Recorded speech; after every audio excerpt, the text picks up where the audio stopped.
Այո, Ավստրիան Նիկոլ Փաշինյանի համար վատ ազդակ դարձավ, որովհետև նախ Հովնան Սրբազանը, ինչպես տեսանք, Տերտերյանը, կարծես թե հետ ողորմի արեց, ամենայն դեպս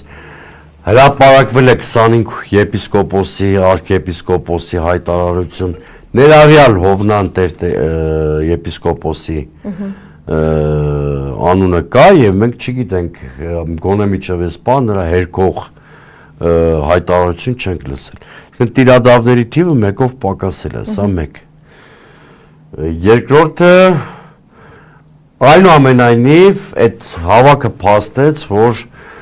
ինչքան էլ ճնշումները ագնացող եւ ուժեղ եղել, Նիկոլ Փաշինյանը չի կարողացել բարձր հոգեվորականության շրջանում մեծ ճեղքեր առաջացնել, նրանց մեծ մասը հավատարիմ էր Մայրաթորին եւ Վեհապարին։ Եվ երրորդը երեք Նիկոլ Փաշինյանը մասնակցել է Սևանի եկեղեցում, եկեղեցիներից մեկում պատարակի, որտեղ նրա ներկայությամբ չի զեղչվել Վեհապար Հայրապետի անունը։ Սրանք բոլորը նշաններ են, որ Նիկոլ Փաշինյանի խորելու